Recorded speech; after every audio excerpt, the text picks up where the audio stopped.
We'd like to start out by thanking our valuable sponsors. Sense of Satisfaction by Cricket is the place for all your fragrance needs. Plus, she's got products to heal what ails your skin and your hair. Shop at sensbycricket.com. Special thanks to our valued sponsor, John Travis, a financial coach and certified Kingdom advisor with Richard Young Associates, a registered investment advisor. Thanks goes to Anna Patterson, my sister in the Lord who faithfully gives to this ministry every month. And to our newest sponsor, LaToya Gerard of Preach the Word Worldwide Network. She is a valued sponsor and a major encourager regarding this ministry. We need and would love to have you as a sponsor. Absolutely no gift is too small. Please note the info regarding giving throughout and at the end of the show, and help us spread these testimonies around the world. Please note that the views and opinions expressed on this show are not necessarily the viewpoints of our sponsors.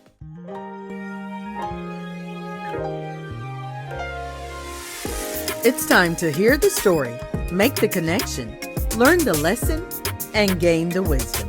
Are you ready? Let's get charged and be changed. The SisterSpeak+BrotherBreak show.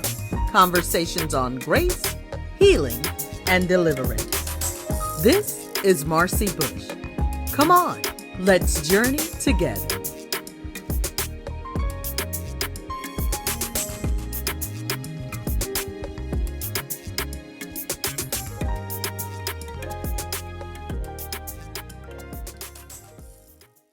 You know, they're not disrespectful or anything, but it's like, but I need to say this. And you need to let me say this. So it's just navigating through that. Yes. And then just telling them like, look, man, you better be lucky you ain't Rebecca Pope's son. Right. Because she'd have knocked fire for saying what you, and they're not disrespectful, but just the fact of you talking when she told you to hush. Right. So. Right. Yeah. But I'm telling you, I have seen how, and even just thinking, because I think about even with my parents. So my daddy, I want to say, was 21 when my oldest sister was born. My mama had just turned 18, I believe. So you got an 18 and a 21-year-old versus when I came along, mama was two weeks after I was born, mama turned 38. And daddy would have been what, 41? Yeah. That's 41-year-old and a 21-year-old. That's two different people. Yeah, and then you say the grandchildren. Yeah. I mean, so as we evolve, you know, I think it's really good. And probably as KJ and them get older and start asking questions, but with a child, there's no need to put that on them, right? You know, exactly. and let them know the person that they are today. You know, and that is really good. And I think that's sometimes where, you know, people feel like they can say anything. They just have, and it's just how I feel. They have conversations in front of the kids. Those kids do not need to know certain things. Right. Let them remain in their innocence. Let them see them how they see them.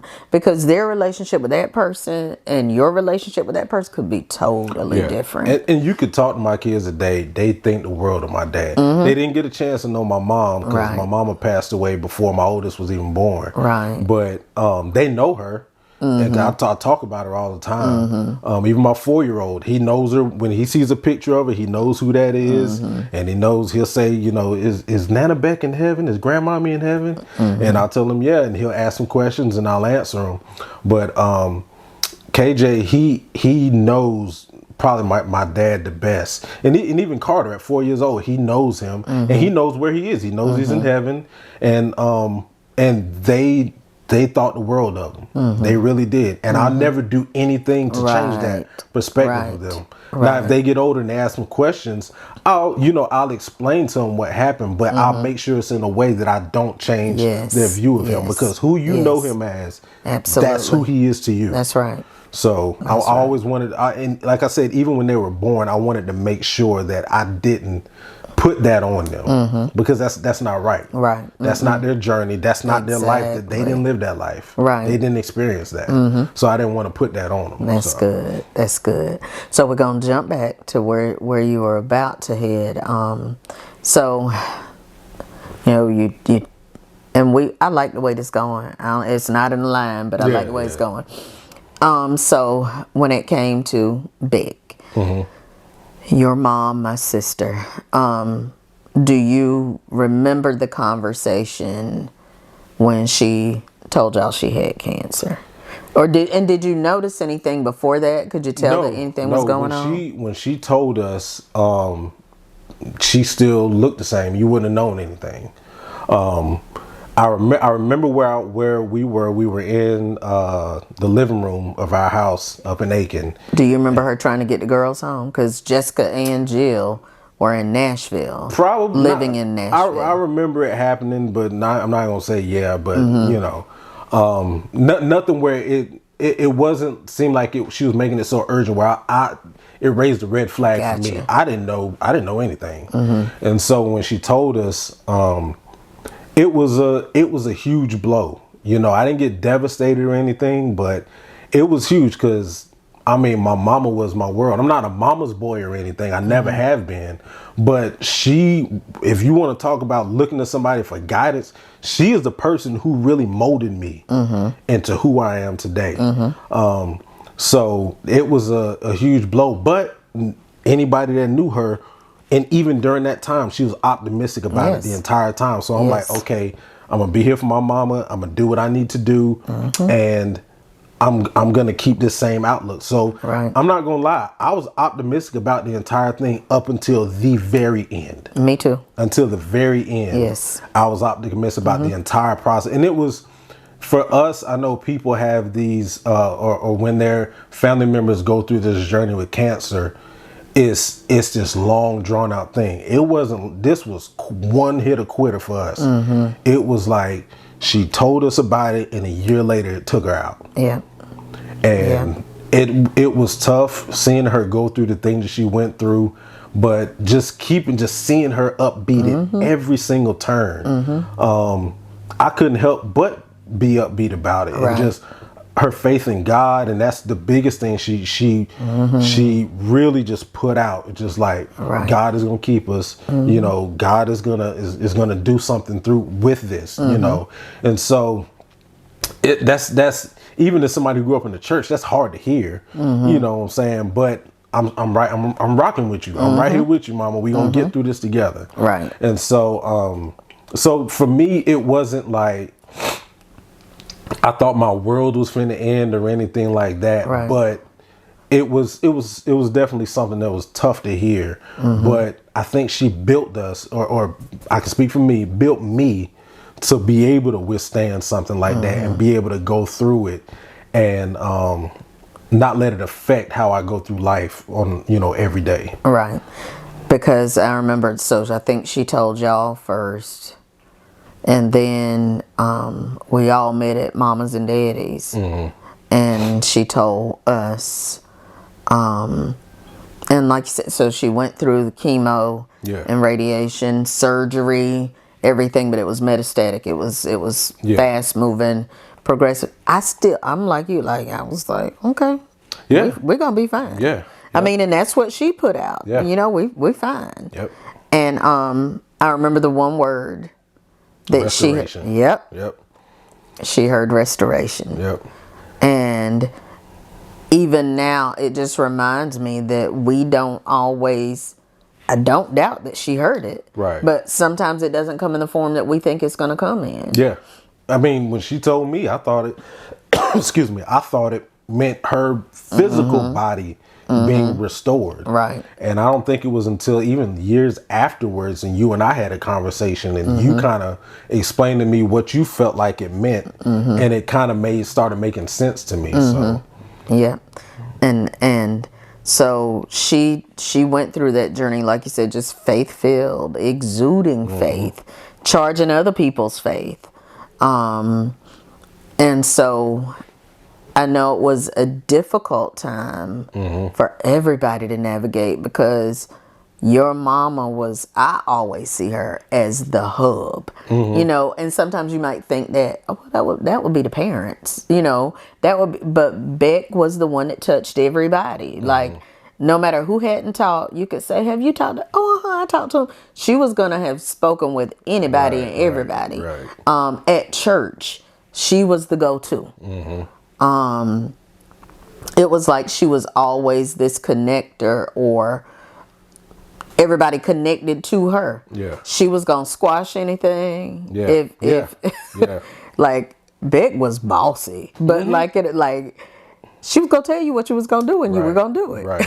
It didn't matter if you were older, and not even in a nasty sense. She just knew who she was. She knew who she was, and and anybody that listens to this, I don't want them to think or feel pity on us. You know, and don't get me wrong, I know people have it way worse than we did. But even amongst the turmoil that we went through, Mama still made sure we had a normal childhood. We still had a lot of happy times. You know, still got a lot of good memories. Right. You know what I'm saying? Even though we went through the things that we lived through, I will give her that. She made sure that our life didn't miss a beat. We weren't depressed kids. Right. We didn't go around making people like having people feel sorry for us or anything. She made sure that what happened in our house, for the most part, it stayed in our house. Right.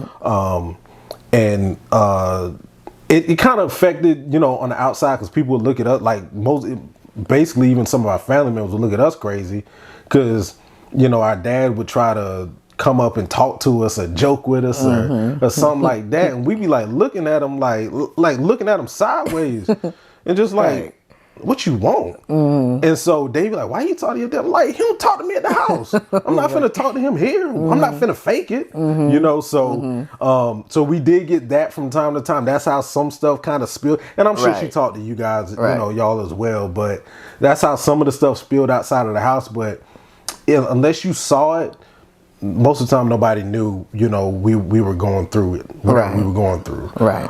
And she made sure of that. And that's just part of who she was. It was. And it wasn't. So even though, you know, we thought she was going to be here, looking back, what are some of the things that you remember, like, during that journey that kind of stand out, that 1 year that stand out? Because you found a little bit that sweetie. That was, so we had already been dating by that point, because that was 2008. Me and my wife Takia had been dating for 2 years by that point, which is funny. Mama has something indirectly to do with that too. So years prior, I was still in high school. I think it was probably my freshman year or something around there. My wife, Takia, her and her family joined our church. And, you know, I don't even know how long they had been there at this point. And Mama was like, you should go back there and you should talk to that nice looking Johnson girl. And I was like, Mama, she don't talk to nobody. All she do is sit back there. And I was like, I'm cool. And she was like, she's a nice little girl. You should talk to her. And I was like, I kind of brushed it off. Okay, Mom, whatever. So went on about my business. Graduated, off in college, and I don't remember. I think it was just a regular Sunday service, and I was at church, and she came to church with her parents. And so I'm in church, still not doing what I'm supposed to be doing. I'm in my early 20s, still not even paying attention in church. me and Brandon sitting here talking to each other, whatever. And he turns around and he goes, "Oh, Takia came to church today." And then just when somebody points somebody out, you turn around and look back just off of instinct. So I turned around and looked, and I did a double take, and I looked at Brandon. I was like, "Hey, man, I remember her looking that good, man." And so, so events happened. I reached out. We started kind of, we exchanged numbers, started talking, went out on a few dates, and still hadn't said anything to my mama. And so by this time I was living on my own. And so I stopped by the house, which I would do occasionally. and just check in on mama, and this was prior to her being sick. Right. So just checking in, see how things going. And so I was just like, hey mom, what's up? And we chit chatted for a little bit, and matter of fact, I think that's what it was. I actually stopped by to tell her, because I think we officially were dating at this time. Okay. And so I stopped by to actually tell mama. And so I told her, and she was like, I know. And I was like, what? I never forget, she was in her bathroom, like, doing her hair or something. And she was like, I know. And I was like, what? And she's like, all I'm gonna say is, you gonna learn to listen to your mama one of these days. And this, like I said, this was years later, and she said that, because come to find out what happened was, so my wife, the pastor of our church at the time, my wife is actually relatives with them. And so my mom ran into the first lady at the store.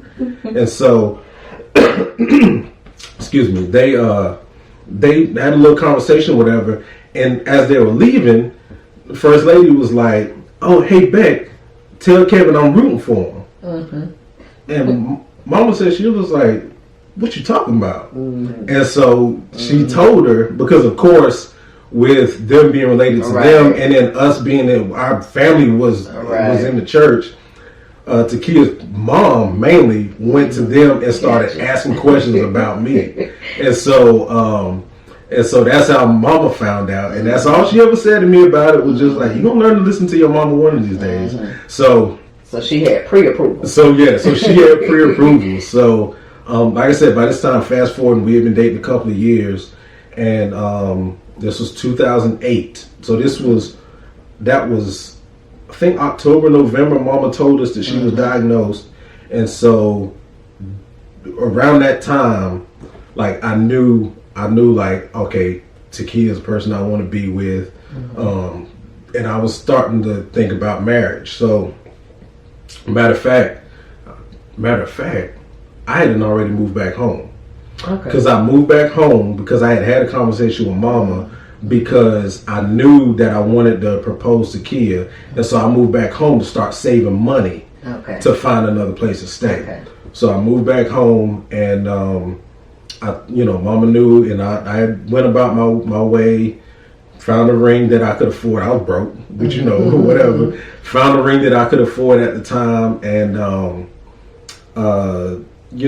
that December is when I proposed to Takia. And of course, afterwards, brought her by the house, told, showed mama the ring and all of that. And just during that time, that's when we were, wedding plans were starting to be made and things like that. And so to fast forward through that next year, that was probably the biggest thing outside of just seeing mama go through her journey, that life-changing things were happening for me. Right. And just seeing her get taken out that quickly really had an effect, because she wasn't able to even see, like, I was the first of her children to get married. She didn't live long enough to see it. Right. Didn't live long enough to see any of her grandkids. And loved children. And loved children. Anybody that knows her, she kept people's kids. Yeah, she took people's kids all the time. And just like, it'd be after church, and they'd be like, Can I go to Miss Beck's house? Yeah, mama had other people's kids all the time. From toddlers up to people, my friends, my friends, they loved coming over because they knew they came over, they were going to get a home cooked meal. Right. Mama was going to make sure they was fed and all this and that. And so she took everybody's kids in. And so that's one thing that on both sides. On both sides. Yeah, both sides of the family. Church. Yep. And so that's just one thing that I hate, was she didn't have the opportunity to spoil her own grandkids. But, I know her love is still. Oh, yeah. So I know her love is still felt, through us and the entire family to them. But that's just the one thing I wish that. But you did buy your house. Yeah, man, you want before she passed away. And I'm glad you brought that up. She's the reason why I bought a house, because I was just looking at, saving up some money, getting a nicer apartment, and then when me and Kia, we get married, whatever, we'll move into another apartment. And so I had been looking, didn't really see anything I liked. And then mama was like, why don't you buy a house? And I was like, I can't buy a house. She was like, yes, you can. And so, we had relatives that are realtors, and we sat down and talked with them, and Mama was the reason I ended up buying my first house. Okay. She encouraged me, and she didn't even help me financially. It was all my own money. Right. But she was the one who even put the idea in my head, because I didn't think I could do it. I was like, I don't make enough money to be able to afford a house. But she put the idea in my head and, encouraged me, and I stepped out there, and she's the reason I bought my first house. So do you remember when you moved in the house? Do you remember what month or whatever? Yep, it was, I closed on that house late June of 2009. Okay. Been in that house. It was a good house. It served us for 11 years. Okay. 11 years. We recently, a year ago, just, built a bigger house and moved, but it was my first home, and it was a good home. Yeah, it was. And this was all because of my mama, because I would not have stepped out and even went that route if it hadn't been for her putting that thought into my head. So. Right. So you were engaged and everything. Wow. And like I said, Key already had that pre-approval. Yeah. And then I remember they ended up going in the hospital probably in November. And she was out one day from the time she left the hospital again. We did not think. I will say this, when she went in that hospital that November, I think it really started to hit me then, because that was the only time that we've ever went back and the doctors talked to us. And then my older sister, Jill, for those who know her, she was working on a PhD at the time in cancer biology. Well, not cancer biology, but just in, I think it was more toward, it was cancer biology, wasn't it? It was cancer biology. So when Jill was there, and the four of us went back with my dad, and they were talking to us about what was going on, and pretty much telling us like there wasn't anything else they could do. Just hearing Jill talk about things, and she really broke it down in ways that I could understand it, and hearing her say that she didn't know it was this bad, and just how bad she was saying it was, that's when it really hit me, that how bad it really was, because before it was like, because she kept it from us. Yeah, she shielded us. Yeah, and not even just the kids, I think from everybody. It was only maybe a few people. I know my dad knew. Your dad is the only one. Yeah, I know he knew. But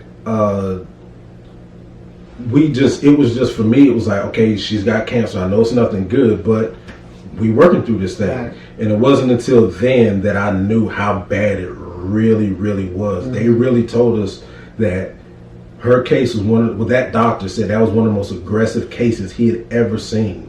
And just the way it attacked her body. Right. And then hearing my sister like talk about it, and just, that's when it really started hitting me. Right. And like, man, this is serious. But still at the same time, remaining upbeat and positive about the entire thing. Yes. Okay. I honestly, I don't think I shedded a single tear about it until the moment she passed. And I think that's, I don't know if I know y'all were there, but that's why in the room, like, I broke down the way I did, because it just, nothing ever came out, because I was dead set on, she's gonna get through this. So and even then, the fact, because it was Thanksgiving Day. It was Thanksgiving Day. And she was in the room. I have gotten a lot of flack, and I'm okay, because I was in the room most of the day, and I would be like, so and so's at the door, and she'd be like, and I'm going, not even realizing, because she stopped.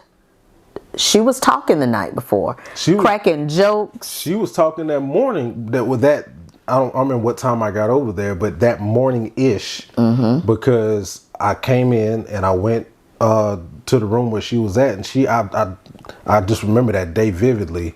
She had like the little sponge thing to help wet her mouth. And I was like, "Hey, Mom, how you doing?" She said that was her lollipop. Like, I'm just eating my little, got my little lollipop this morning, blah blah blah. And I sat with her and talked with her for a minute, and honestly, that was I didn't go back there anymore that day because I'm not thinking anything, you know. And I knew. Yeah, when we knew that it was transition time, you had, from my understanding, just gotten home. Yeah, I left because I actually had to work the next day. So I actually had, and this was, I don't know, probably 9, maybe even 10 or something at night. So I had done left and I went home because I was like, I got to get up, I got to go to work tomorrow. So let me get on home. And I had literally just pulled into my driveway, and that's when Jill called me. And and I could hear it in her voice, and she was just like, Kevin, you need to come back. I don't think I ever made it from Hepzibah to Williston Road that fast in my life. I'm pretty sure I had that pedal all the way to the floor. And but she waited for you. And that's what I was gonna say. To this day, I really believe that she waited until I got there. She did. Because when I got there, everybody that was there was in the room already. And so I went in there and I held her hand and I was just talking to her, and I could feel her kind of, you know, just grasping my hand a little bit. And it wasn't but, I don't know, maybe a couple of minutes, if that. And after that, I could just tell that, you know, she was gone. And then after that, that's when it all came out. It was, and it was just so I couldn't stand. It all came out. And because she was my rock, you know. So that was tough. Just losing her in that way. And yeah, it's just one of those things, you know. I still see it vividly in my head, and it doesn't, you know, it's not something that I'm trying to forget, you know, or anything like that. But it's just, I was what, 24, 24, 25, I think, when she passed. And so I still, I was a young man, but I still had a lot more growing, you know. I wanted a lot more time with my mom. So much more that she needs to see, you know. So it was tough. And I had people like, you know, just family afterwards. Like I had to get away to myself, and had some family members just like say, man, I didn't know. I wish I could have. Thanks so much for joining us today. If you've been blessed by today's show, feel free to let us know. And if you'd like to sow into this ministry, become a sponsor, or contact us, you can reach us at 803-221-0169. Or you can email us at the ssbbshow@gmail.com. Let's continue this journey together.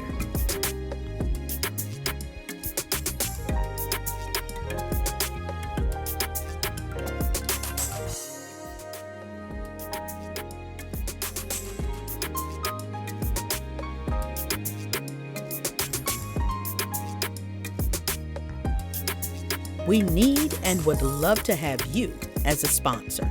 Absolutely no gift is too small. Please note the info regarding giving and help us spread these testimonies around the world.